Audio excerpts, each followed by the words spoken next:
Today, we're going to go on a bit of a journey, a philosophical one, into the ancient art of letting go. It's all inspired by Stoicism, and it starts with a really simple but kind of tough question for you. Seriously, think about it. When do you feel truly conquered? Is it after some huge setback, like a failure at work, or is it maybe in those smaller moments? You know, the sting of a petty insult, that feeling of being rejected, or just completely overlooked.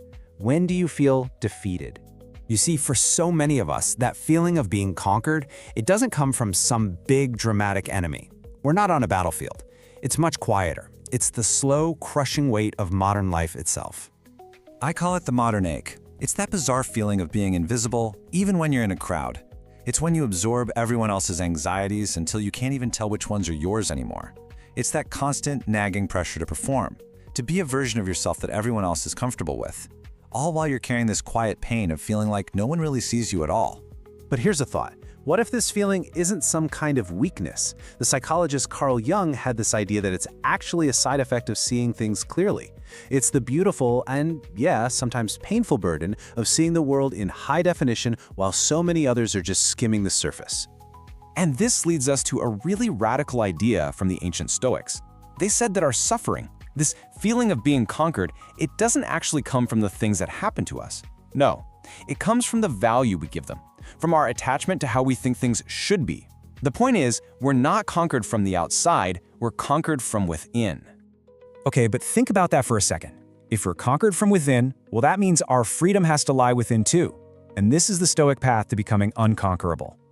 It all starts with making one fundamental distinction. The Stoics basically divided the entire world into two columns. On one side, what's up to us. On the other, what's not. So what's in our control? Our choices, our opinions, our actions. And what's not?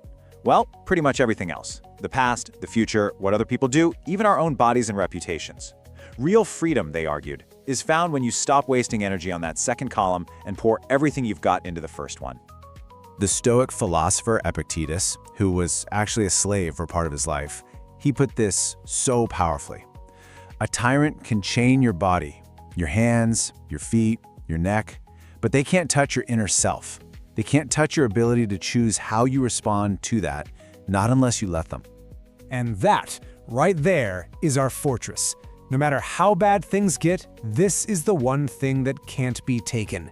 People can take your stuff, your job, your health, but your moral choice, your power to act with reason and decency, that can only be surrendered. You have to give it away. It's your final and truly unconquerable line of defense. So this all sounds great in theory, right? But how do we actually use this in our day-to-day lives? Well, a great place to start is by looking at how we deal with time itself, the past, the present, and the future. Let's start with the past. As the Roman emperor and Stoic Marcus Aurelius reminds us, it's gone. It's out of our control, we can't change it, we can't edit it, so to obsess over it, to wish it were different, is to fight a battle that's already over. And the only person who gets hurt is you, right now. Okay, so what about the future? Another Stoic, Seneca, pointed out that we suffer more in our imagination than we ever do in reality. The future literally doesn't exist except in our heads. It can't hurt us. Only our present worrying about it can. All that anxiety is just you telling yourself scary stories about things that probably will never even happen. And this perspective from Marcus Aurelius is just so powerful, so comforting. He's saying that the strength you have right now, your reason, your courage, your resilience, that same toolkit will be there with you tomorrow. You don't have to borrow trouble from the future because you're already equipped to handle it when and if it actually arrives. So if the past is gone and the future isn't here yet, that only leaves one place where we have any real power. This moment, right now.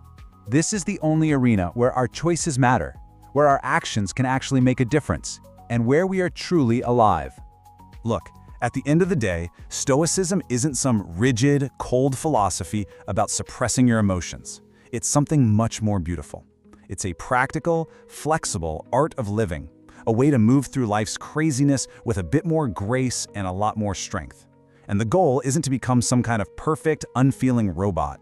It's to strive for this ideal they called the sage. And a sage isn't someone who never faces hardship. Of course not.